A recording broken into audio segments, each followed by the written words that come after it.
Salut tout le monde, on est vraiment content cette semaine. On a vraiment un invité spécial, la pasteur Léane Ouellette de l'église Le Centre au Lac-Saint-Jean. Vraiment, on a une belle opportunité, on est vraiment bénis. Puis elle nous bénit, puis on le sait, puis on le déclare que les gens vont être bénis par son témoignage de l'ombre à la lumière. On est vraiment un privilège qu'on a aujourd'hui d'être avec toi. Puis merci Seigneur avant tout. Puis je ne prendrai pas plus de ton temps. Si tu peux venir partager un peu ton témoignage et ton parcours, ma soeur. Alors, bonjour tout le monde. C'est vraiment un honneur et un privilège d'être sur ce podcast avec vous. Puis, en tout cas, c'est ça, mon nom c'est Léane Ouellette, puis je viens de la belle région du Lac-Saint-Jean. Puis aujourd'hui, je suis pasteur là, dans une église là-bas, puis ça va faire justement 10 ans cette année officiellement. Wow. Fait qu'on est vraiment content de tout le parcours que le Seigneur nous a permis d'avoir. Moi, personnellement, je ne sais pas si tu veux que je raconte comment. Ben oui, c'est all-in, il n'y a pas de, tu peux y aller, puis ensuite, au pire, on va laisser l'esprit diriger. Yes. C'est bon. Ben, dans le fond, moi, j'ai connu le Seigneur en 2012, puis j'ai pas grandi dans une famille chrétienne, plutôt une famille catholique non pratiquante. Puis si je peux commencer un petit peu par mon parcours, moi, je viens d'une famille là, que je qualifierais là, de dysfonctionnelle parce que j'avais un père absent qui consommait alcool, drogue, qui était vraiment absent émotionnellement. Puis j'ai eu une mère qui a fait de son possible avec... on était 4 enfants chez nous, donc elle a dû subvenir à nos besoins, prendre soin de nous et tout. Mais c'était pas facile, je dirais, jusqu'à l'âge de 9 ans, le temps que mon père était à la maison parce que, veux pas, c'était vraiment difficile comme atmosphère vu que mon père était toujours en consommation. Puis, dans le fond, c'est sûr qu'on a vécu beaucoup de difficultés. Moi, dans le fond, je suis la 3e chez moi. Puis... c'est ça, mon père, finalement, aussi, quand j'étais jeune, il était, justement, il y avait des addictions comme ça, mais aussi, il touchait beaucoup à l'occultisme, à des pratiques spirituelles qui étaient démoniaques, mais, sans trop savoir qu'est-ce qu'il faisait aussi. Je pense que c'était plus pour le trip, puis parce que ça lui permettait, justement, quand il était en consommation, mais mon père faisait beaucoup de voyages astrales, il y avait une facilité à connecter avec la dimension spirituelle. Ce qui a fait en sorte, je pense, qu'il consommait très souvent, puis on pouvait le voir là, quand il était en consommation, il n'était plus là du tout. Puis, il a lu beaucoup de livres là, qui étaient dangereux spirituellement, là. Puis, en tout cas, des livres comme Urantia, puis c'était une époque, là, en tout cas, à l'époque des années 80, ouais. Puis ma mère, de son côté, elle aussi était beaucoup attirée à tout ce qui était comme la spiritualité, mais tournée vers la nature, les plantes, la médecine associée aux plantes, mais avec une connotation spirituelle. Fait que j'ai grandi un petit peu à travers ces connaissances-là aussi. Puis moi, dans le fond, mon père a quitté la maison quand j'avais 9 ans. Puis quand il a quitté la maison, j'ai commencé à vivre des phénomènes paranormaux chez moi. J'ai commencé à être sensible comme à des entités démoniaques, puis moi, j'avais très peur de ça. Ça me rendait vraiment insécure. En plus, on habitait une maison à la campagne, qui est une vieille grande maison qui craquait partout. Une maison qui était abandonnée quand ma mère elle l'avait trouvée. Ouais. Puis, c'est comme la nuit, j'entendais toujours des bruits, puis, il y avait toujours des choses comme paranormales, difficiles à expliquer qui se produisaient. Genre, je me couche, puis durant la nuit, je me réveille, ma lumière de chambre est ouverte. À un moment donné, je dormais, puis là, je me réveille, j'étais comme en train de coller quelqu'un dans mon lit, puis là, je vois une forme de personne dans mon lit, puis j'avais tellement peur que je m'étais dit, je vais aller à la salle de bain, puis après, je vais ouvrir la lumière pour voir c'est qui est couché avec moi. Puis finalement, quand je reviens, le lit était droit, il n'y avait personne. Fait que tout le temps des choses comme ça que je pouvais pas expliquer. Puis j'étais la seule chez moi qui vivait ça. J'en parlais avec ma mère, elle savait pas trop quoi me dire. Elle disait, c'est peut-être toi qui attires ça vu que tu as peur. Fait que là, mais comment ne pas avoir peur quand tu es tout petite? Tu vis des choses comme ça. Fait que, je me sentais un peu incomprise aussi là-dedans.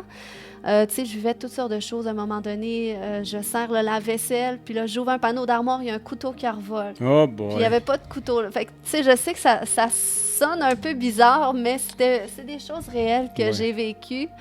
Puis, ce qui m'a amené à croire à l'adolescence qu'il y avait vraiment un monde spirituel qui existait. Puis je me questionnais toujours à savoir, mais pourquoi est-ce que je vis ces choses-là? Est-ce que j'ai un don? Peut-être que j'ai un don de médium. Fait que, tu sais, j'essayais aussi de découvrir un petit peu cet aspect-là. C'était la recherche, exact.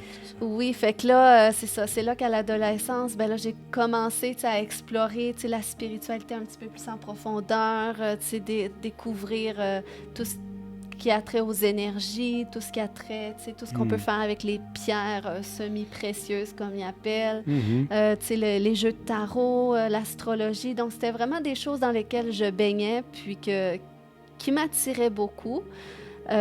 Puis, dans le fond, j'ai fait ça comme toute mon adolescence, puis je me suis jamais vraiment questionnée sur Dieu, parce qu'à un moment donné, j'en suis venue à un endroit où est-ce que je croyais que j'étais mon propre Dieu. Je me disais, la religion, c'est pour les faibles, puis moi, je suis pas faible, j'ai pas besoin de ça, j'ai pas besoin de me faire un Dieu. Moi, je suis mon Dieu, je suis capable de trouver en moi toute la force que j'ai besoin. Puis, le fait aussi que je développais, tu sais, tout cet aspect spirituel, c'est aussi parce que je savais, tu sais, que ben, c'était possible qu'on puisse faire des guérisons aussi à travers les énergies. Fait que c'était beaucoup ça qui m'attirait. C'était pour faire du bien. Puis, j'étais une bonne personne malgré tout ça. Ce que je voulais, c'était faire le bien. J'avais vraiment un cœur pour mon prochain. Puis, tu sais, ayant vécu aussi des difficultés dans mon enfance, ça me rendait sensible aux autres. Mais je dirais que même si mes intentions étaient bonnes, plus tard dans l'adolescence, ben, j'ai commencé à faire des mauvais choix, à être en compagnie de mauvaises influences. J'ai commencé à consommer de la drogue. J'étais dans une relation vraiment toxique où est-ce que j'ai consommé. Puis je me suis vraiment, à un moment donné, complètement perdue là-dedans. Mais j'avais toujours comme ma petite spiritualité, tu sais, qui m'aidait pour moi à me retrouver, mais c'était pas suffisant, tu sais, pour m'aider à me sortir de qu'est-ce que je vivais. Puis j'avais d'autres combats aussi. J'étais très, très timide. Ça, je pense que c'était ma plus grosse montagne. Ça m'empêchait vraiment, tu sais, d'être moi-même, de prendre ma place. Tu sais, toujours la peur du jugement des autres, la peur d'être rejetée. Puis moi, j'étais quelqu'un que je rougissais beaucoup quand j'étais petite. Fait qu'on pouvait, tu sais, me dire quelque chose, puis tout de suite, super rouge. Bloquais, ouais, c'est ça. Ouais, fait que là, puis là, on me le disait, « Ah, t'es toute rouge! » Fait que là, j'étais plus capable de parler. Fait que moi, ça me paralysait, puis ça, je détestais ça. Mais c'est ça, j'ai fait du développement personnel aussi pour ça, mais ça n'a jamais rien fait. Donc, là, à un moment donné, je suis arrivée à cet endroit où est-ce que je m'étais sortie de la relation toxique dans laquelle j'étais. Puis là, j'étais vraiment à un endroit que là, je voulais développer ma spiritualité, aller plus loin. Puis je rends grâce à Dieu parce qu'à cette époque-là, c'était pas autant accessible que ce l'est aujourd'hui, dans le sens qu'il n'y avait pas Facebook comme aujourd'hui, où est-ce qu'on peut trouver un médium à tous les coins de rue, puis tu peux trouver tellement d'enseignements, puis tout ça. Mais moi, il y en avait peu, c'est comme il fallait que je fasse beaucoup de recherches. Puis c'est ça, vers l'âge de 20 ans finalement, à un moment donné, durant la nuit, ma sœur, elle se réveille, puis elle voit quelque chose de lumineux flotter au-dessus de son lit. Puis là... elle s'est rendormie. C'était la première fois qu'elle vivait ça. Elle n'a pas eu peur, rien. Puis aujourd'hui, avec du recul, je suis convaincue que c'était un ange parce que c'est vraiment à partir de ce moment-là que pour moi, c'était un signe que je devais comprendre pourquoi je vis tous les phénomènes que je vis. Fait que là, j'ai commencé à faire des recherches sur Internet, puis je suis tombée sur un forum. À mon époque, c'était des forums. Oui, il y en a encore quelques-uns, c'est moins populaire, mais bref. Ouais. Puis là, je vois l'annonce d'un homme qui dit « Si vous vivez des phénomènes paranormaux, écrivez-moi, je vais vous aider. » Fait que là, moi, je lui écris, puis je me pose pas de questions, je lui raconte tout ce que je vis. Finalement, c'était un Européen, puis il me répond, puis là, il dit « En effet, il y a vraiment des esprits chez toi. » Puis il commence à me dire, tu sais, toutes les conséquences que ça peut amener, justement, le fait, tu sais, qu'il y ait un monde spirituel démoniaque en activité chez moi, puis il dit que, tu sais, ça peut occasionner des divisions dans les foyers, des maladies, de la discorde, tout ça, puis c'était des choses qu'on vivait. Tu sais, j'ai parlé de moi tout à l'heure qui a pris des mauvais chemins, mais c'était la même chose pour certains de mes frères, puis on l'avait pas facile, disons, mais... c'est là que cet homme-là, il m'a dit finalement, écoute, moi, je peux t'aider à chasser ces esprits-là. Puis moi, j'étais comme, ben là, tu sais, je veux pas jouer dans un monde comme ça, je suis pas un prêtre, tu sais, comment je pourrais faire ça? Mais là, il dit, je vais t'envoyer des prières. Puis finalement, c'était un homme de Dieu, c'était un homme, c'était un évangéliste.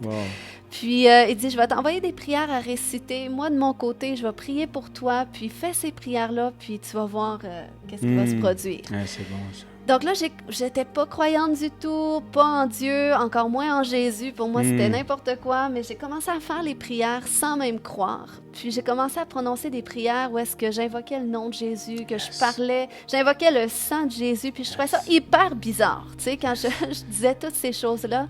Mais dès la première nuit que j'ai fait cette prière-là, j'ai commencé à vivre des phénomènes intenses dans la maison, comme j'ai jamais vécu, des gros cauchemars démoniaques. Oh boy! Je m'en rappelle comme si c'était hier. Puis c'est là que ça s'est vraiment intensifié, les combats dans la maison comme jamais. Tu sais, avant, c'était peut-être comme une fois par 2-3 mois que là, je vivais un phénomène particulier. Mais là, c'était vraiment intense. Puis là, cet homme-là, il dit, écoute, c'est parce que tu vois, là, la puissance du nom de Jésus sur le monde spirituel, comment ça dérange, ça veut dire qu'il faut que tu continues. Fait que là, je continue à faire ces prières-là, puis en dernier, il se passe un phénomène particulier où est-ce qu'à un moment donné, on mangeait dans la cuisine, puis il y avait une petite table, puis en mangeant, on voit des asticots se promener sur la nappe, puis on en voit quelques-uns, puis à tous les repas, on en voyait un petit peu plus. Fait que là, ma mère dit, je vais mettre une nappe bleu marine. Puis comme ça, on va les voir, tu sais, parce que c'était dégoûtant. Puis finalement, il y en avait des centaines et des centaines. Mais c'était comme un signe spirituel, comme naturel, que toutes ces puissances-là, parce que la Bible nous dit que Satan, c'est comme le prince des mouches. Exactement, oui. Donc, c'est un peu ça. C'était toutes ces puissances-là qui sont tombées à travers les prières, puis plus jamais. Il y a vraiment un calme qui est venu s'installer dans la maison, puis plus jamais j'ai vécu aucun phénomène. Fait que là, ça a été ma première expérience avec Jésus. Et là, c'est là que cet homme-là a commencé à m'introduire le Seigneur Jésus davantage d'un point de vue personnel, parce que c'est ça, dans le fond. Même si j'avais fait ces prières-là, ben moi, j'avais encore ma petite spiritualité, tout ça. Mais là, c'est là qu'il me dit, écoute, ce que tu fais, ça attire les esprits. Donc, c'est ça. Donc, si tu veux vraiment t'assurer d'être libre de ça, de ne plus leur donner accès, il faut que tu t'en débarrasses. Puis moi, ça m'attristait tellement parce que je disais, je veux faire du bien avec ça, puis il n'y a rien de mal à ça. Puis finalement, il dit, écoute, tu peux faire autant de bien avec Jésus. Wow, yes, amen.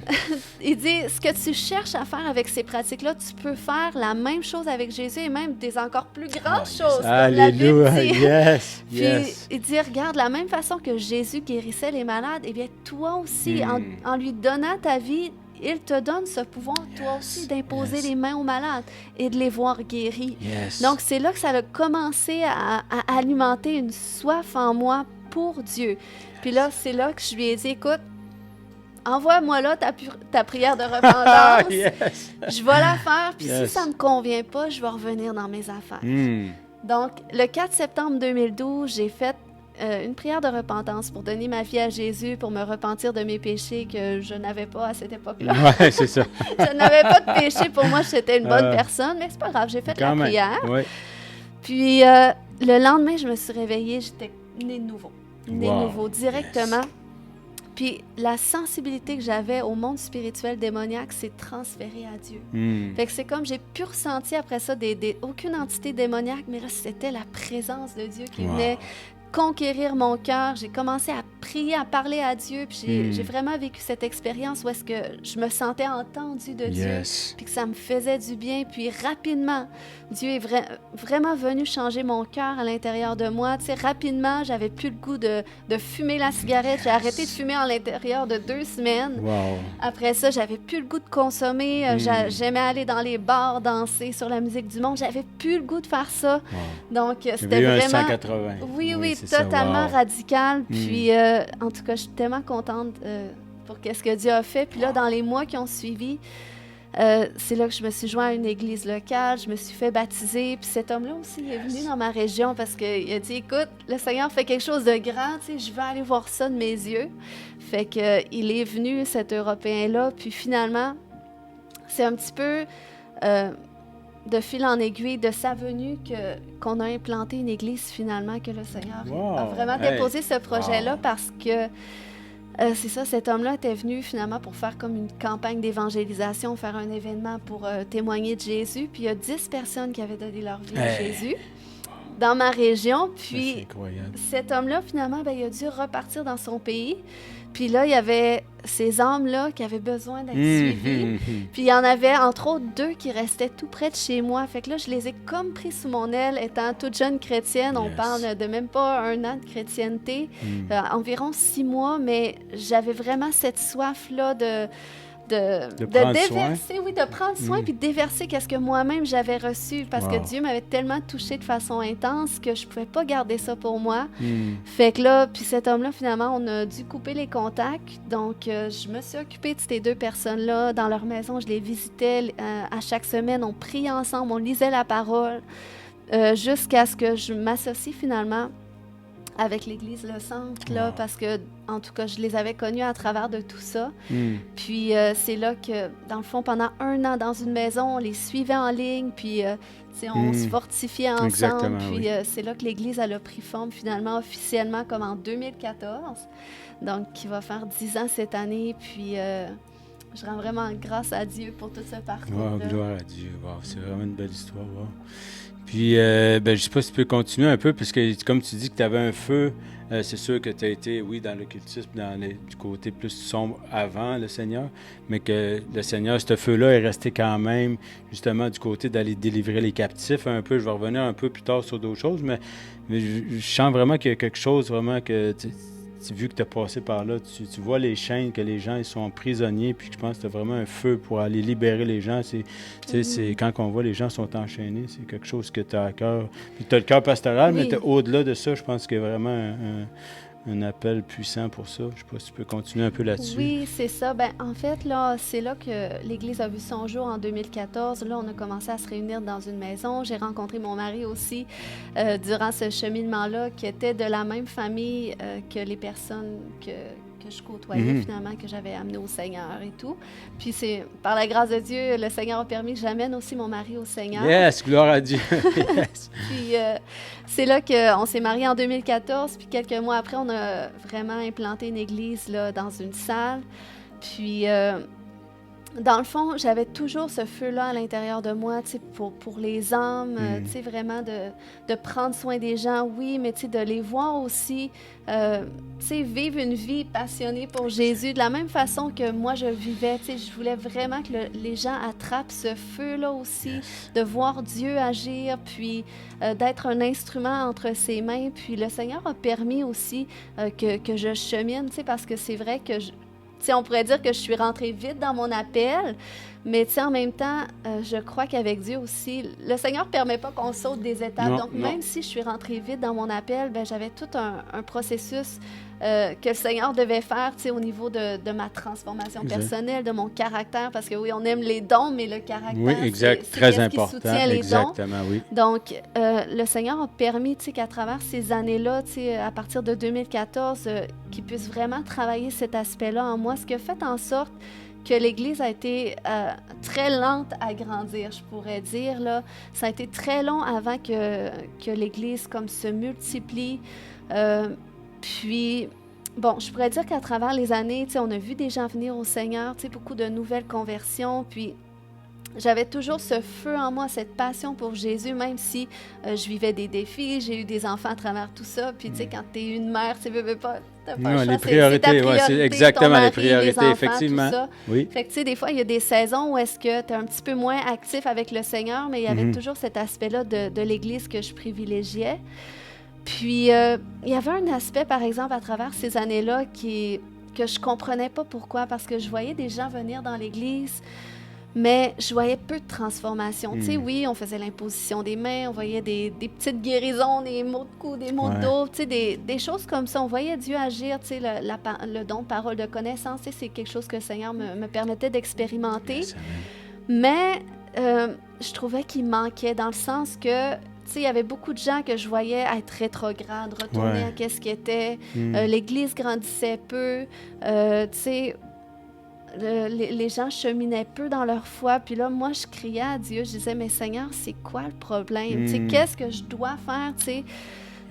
Puis j'étais à cet endroit-là pendant quelques années. Je cherchais la face de Dieu. Puis, à un moment donné, le Seigneur met quelqu'un sur mon chemin qui me dit, à cause de témoignage, le Seigneur veut t'utiliser dans la Wow. puissance pour délivrer les captifs. Wow, amen. Donc moi, c'était vraiment une parole que j'avais besoin d'entendre, que c'est comme venu ranimer cette flamme-là Yes, qui est yes. venue en moi dès le départ. Puis Yes. ça m'a comme, tu sais, donné la direction que j'avais besoin parce que, tu sais, aussi, je me cherchais beaucoup. J'avais aussi des blessures que le Seigneur, à travers ce cheminement-là, a permis, tu sais, que je prenne conscience, que je puisse traiter aussi. Puis, c'est ça, même si j'étais dans le ministère, ben, j'avais des luttes moi-même. J'avais des luttes même.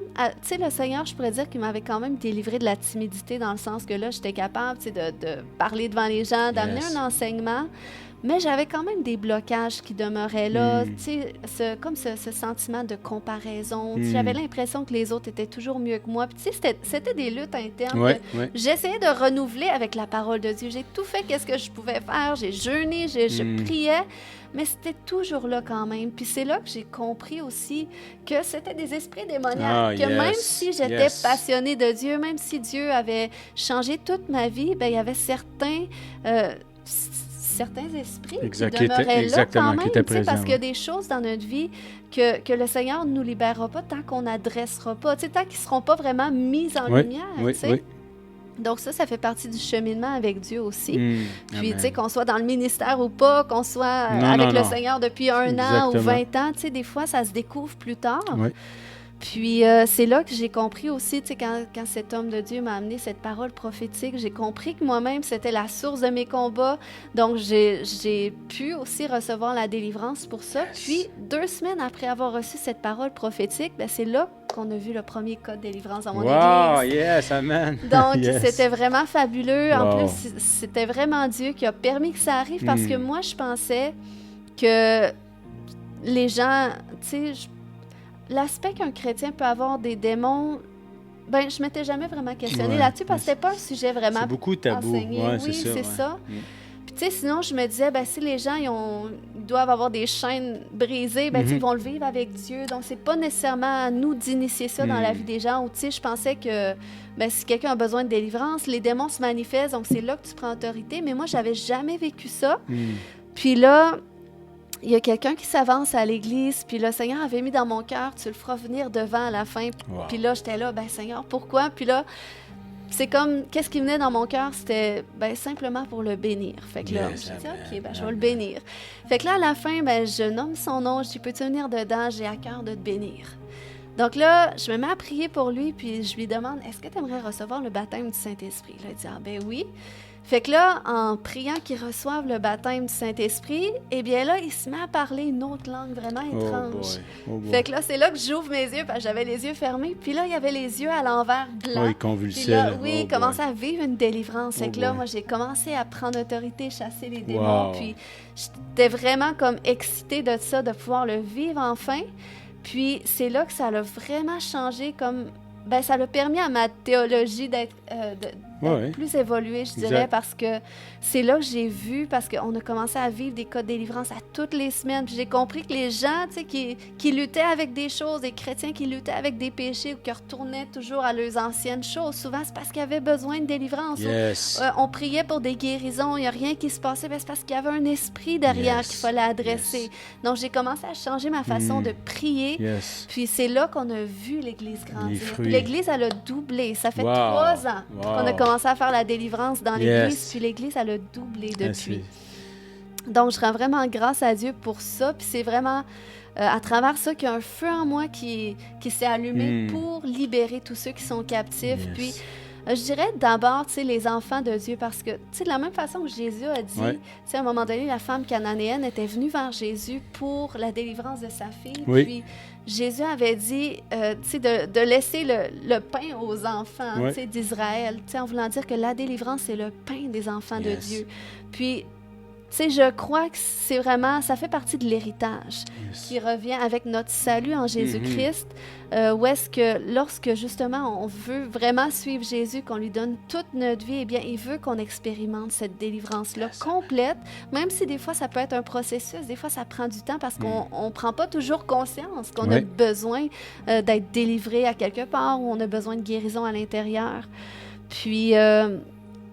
C'est ça, donc cet aspect-là d'amener la délivrance à l'Église, c'est là que j'ai vu que l'Église a besoin de la délivrance. Vraiment. Les enfants de Dieu, puis oui, on sait que les gens à l'extérieur en ont besoin aussi, mais je me dis que ça donne rien si on délivre tous ceux à l'extérieur puis on les amène dans des églises malades. Exact, c'est vrai, mais c'est vrai, souvent les besoins sont tout près de nous, puis c'est ça, il faut être attentif. Tu sais, je crois que si nous, en tant qu'enfants de Dieu, on veut marcher pleinement dans notre héritage du salut à travers la guérison, la délivrance, que nous-mêmes, on le vit, ben, on va être beaucoup plus efficace pour l'amener à d'autres. C'est vrai. Puis, tu sais, ça ne veut pas dire non plus que le Seigneur attend qu'on soit parfait pour nous utiliser, non, parce que même moi, tu sais, en faisant de la délivrance, je me suis rendu compte que des fois, j'avais besoin encore à certains niveaux. Okay. Puis, tu sais, ça nous permet aussi d'être humbles, parce qu'on a tous besoin de Jésus, puis c'est Jésus qui veut rendre son œuvre parfaite en nous. Puis, j'aime beaucoup cet aspect-là de... Tu sais, dans le fond, c'est vraiment de rétablir le règne de Christ dans la vie des gens à travers l'œuvre de la croix, parce que Jésus a dépouillé toute puissance démoniaque. C'est exactement ça, c'est pour la gloire de Dieu. Puis, tu sais, Dieu, on n'est pas appelé à vivre de cette façon non plus, d'être enchaîné ou esclave, que ce soit des délivrances ou des besoins de guérison, quoi que ce soit. Bref, c'est vraiment... Je t'entends parler, puis vraiment, je sens justement le feu à l'intérieur, puis c'est vraiment quelque chose de bouillant, puis justement, on le voit quand tu parles, puis le poids que tu as, puis c'est vraiment un beau cadeau, puis merci pour ton partage. Je sais pas si... mais je vais te laisser parler. Je pense que tu avais écrit 2 livres, je sais qu'il y en a un, c'est « Délivrer les captifs ». L'autre, c'est quoi? Oui, l'autre, c'est « Libérer des tourments ». C'est mon premier livre que j'ai fait où est-ce que j'explique mon témoignage, parce qu'au début, j'allais dans les salons ésotériques, puis je m'inscrivais en fait dans des conférences. Puis j'allais raconter mon témoignage, j'allais comme dénoncer toutes les pratiques qu'ils font. Mais je dirais que je le faisais avant que je commence vraiment à œuvrer dans la délivrance. Parce qu'en dernier, le poids spirituel d'aller combattre sur le terrain ennemi, je me suis dit, peut-être pour l'instant, je vais laisser à ceux qui sont plus sur le terrain pour évangéliser, parce que j'étais comme en train d'aller confronter les puissances obscures. Mais je me disais, d'avoir un livre où est-ce que je peux partager mon témoignage, dans le fond, qu'est-ce que je partageais dans ces conférences-là. C'est ce que j'ai écrit à travers Libérer des tourments. Puis, je dis que ce livre-là, c'est comme un outil d'évangélisation. Parce que des fois, on ne sait plus comment parler de Jésus à des gens, où on a déjà comme semé, mais on aimerait peut-être arroser. Poursuivre, oui. Oui, c'est ça. Fait qu'un témoignage, c'est un petit peu comme ce podcast qui est des témoignages. Exactement, c'est très bien. Les gens, des fois, ils aiment ça, puis c'est plus accrocheur aussi. Ça les aide à s'identifier. Donc, ensuite de ça, j'ai écrit un autre livre qui s'appelle « Délivrer les captifs ». Puis, c'est vraiment un livre où est-ce que j'enseigne là, les bases de la délivrance, là, pour que, dans le fond, pour que tout croyant puisse être apte aussi à faire le ministère à son tour, parce que, pour être honnête, il n'y en a pas tant que ça de gens qui font... Là, on entend un petit peu plus parler, puis je remercie le Seigneur pour ça. Mais il y a eu une époque, même les églises qui sont là peut-être depuis plusieurs années, il n'y a pas toutes les églises qui ont accès à ce type de ressources-là. Puis, je crois que le Seigneur, il veut que les églises puissent être en santé spirituelle aussi. Puis, c'est vraiment un bon outil pour ça, c'est vraiment pour des gens, des fois, qui n'ont pas de base dans la délivrance, qui ne s'y connaissent pas tant que ça, donc ça leur permet vraiment d'établir une base. Sinon, ça peut être des outils supplémentaires pour ceux qui connaissent déjà le sujet, mais qui aimeraient approfondir. Bon, merci, Pasteur Léane. Puis, juste pour encourager les gens, je ne sais pas si c'est un mot de la fin, mais peut-être une prière pour quelqu'un qui écoute puis qui aurait peut-être besoin de guérison ou de délivrance, je ne sais pas, mais je vais te laisser l'esprit à travers toi. C'est bon. Amen. En terminant, peut-être j'aimerais dire qu'il n'y a aucune condamnation pour ceux qui sont en Jésus-Christ. Puis, l'ennemi aime se cacher, puis souvent il se cache à travers la honte aussi. Il veut nous amener justement à nous isoler dans nos problèmes, puis à nous faire croire que, non, on est les seuls qui vivent ça, ou si on en parle, qu'est-ce qu'on va penser de nous? Mais, ça ne veut pas dire que tu es chrétien, que t'es libre. C'est pas le titre chrétien qui fait fuir le diable. Non. On a vraiment besoin de s'approprier les promesses de Dieu dans la parole de Dieu. On a besoin de s'approprier notre héritage en Jésus-Christ. Puis, des fois, ça nous dit dans Jacques sans cesse de confesser nos péchés les uns aux Yes, autres afin amen. qu'on soit guéris. Donc, lorsqu'on confesse à Dieu, oui, on reçoit le pardon, mais il y a une guérison qui vient aussi lorsqu'on va chercher l'aide d'un frère ou d'une sœur qui peut prier vrai. avec nous, qui peut prendre autorité sur Yes. nos luttes avec nous, pour nous, puis le Seigneur, il passe à travers ça aussi pour amener la guérison, amener la délivrance. Donc, on ne doit pas avoir honte. Puis, si tu es là en ce moment puis tu as besoin d'être libéré de quelque chose, ben je sais que le Seigneur est là en ce moment, qui veut te délivrer. Puis, il y a justement cette image qui m'est venue l'autre jour où est-ce que je voyais cette femme pécheresse dans la parole qui était au pied de Jésus, puis qui était là, qui oignait d'huile ses pieds, puis qui était vraiment en symbole, tu sais, de... C'est comme si elle se repentait, tu sais, de ses péchés, parce que la Bible nous dit que c'était une femme pécheresse dans certaines versions. Puis, mais elle était là au pied de Jésus et elle pleurait. Et là, de ses larmes et de l'huile d'onction, elle nettoyait les pieds de Jésus. Et Jésus a pleinement reçu, tu sais, son geste. Puis, parce qu'en même temps, c'était une profonde adoration. Puis lorsque tu es devant le Seigneur comme ça, à ses pieds, peut-être tu te sens défait par des circonstances, tu ne sais plus quoi faire, tu es peut-être à bout de ressources. Et là, tu es au pied du Seigneur, tu pleures. Eh bien, si tu es là ce soir, j'aimerais que tu fermes les yeux en ce moment et que tu imagines Jésus qui est à côté de toi. Jésus qui est à tes pieds, Jésus qui reçoit pleinement tes larmes et sache qu'il les attrape tous et il n'en laisse tomber aucune. Je te remercie, Seigneur Dieu. Alléluia. Jésus, tu es en train tu t'abaisses au niveau de tous ceux, Seigneur Dieu, qui se sentent bas, qui se sentent faibles, qui sont en difficulté. Tu es proche de tous les cœurs qui souffrent, Seigneur Dieu. Et Seigneur Jésus, tu es venu pour faire cet échange avec tous ceux qui s'approchent de toi. Tu as pris sur toi leurs blessures, tu as pris sur toi leur souffrance physique, mais aussi émotionnelle. Tu as pris sur toi, Seigneur Jésus, le pouvoir que tout péché a pu avoir sur eux et même toute iniquité générationnelle. Et à travers de cette œuvre de la croix, c'est là que d'un commun accord, Seigneur Dieu, nous venons briser le pouvoir de tous ces péchés qui les tiennent en captivité. Nous venons briser le pouvoir de toute chaîne de captivité maintenant, que ce soit des addictions, que ce soit des tentations qui reviennent tout le temps, que ce soit des pensées sombres, que ce soit des pensées de critique, que ce soit le rejet. Dans le nom de Jésus, je viens briser le pouvoir de toutes ces choses maintenant. Je vais briser le pouvoir de tous ces esprits démoniaques qui vous empêchent de vous lever puis de pleinement suivre Jésus, qui vous empêchent d'être pleinement libre. Dans le nom de Jésus, je commande à tous ces esprits maintenant de vous quitter. Dans le nom de Jésus, leur pouvoir est brisé maintenant. Jésus les dépouille, il les a dépouillés déjà à la croix.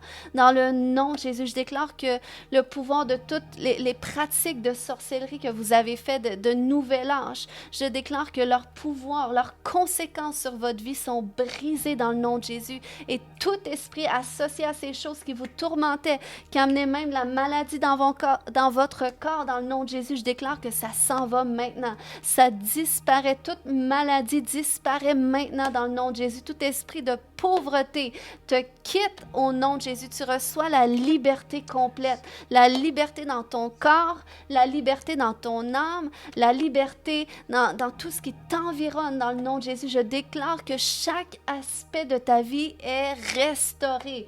Alléluia. Chaque aspect de ta vie est restauré à cause de Jésus qui te relève maintenant. Au nom de Jésus. Alléluia. J'ai cette image aussi pour terminer des deux. La Bible nous dit que les deux, je crois que c'était les deux maris qui étaient allés lorsque Jésus était dans le tombeau, puis était allé pour revoir Jésus. En tout cas, il y avait deux dames. La Bible nous dit, je sais qu'il y en avait une que c'était une Marie.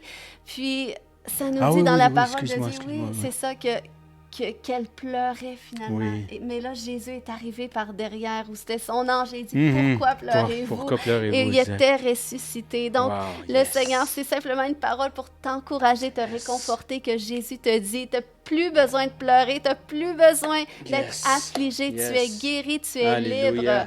Amen. Alléluia. Merci beaucoup. Merci beaucoup. Wow, j'ai tellement béni. Merci vraiment pour ton temps, Pasteur Léane.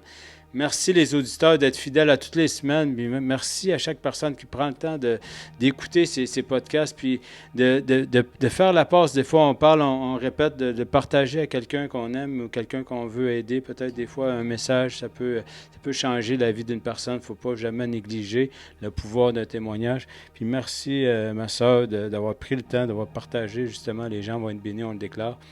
Amen. Puis, si vous passez par Lac-Saint-Jean, Église Le Centre, Pasteur Léane, les portes sont grandes ouvertes, vous allez être bénis. Amen. Donc, on vous aime beaucoup, puis on vous souhaite une belle semaine. Soyez bénis. Merci, bye.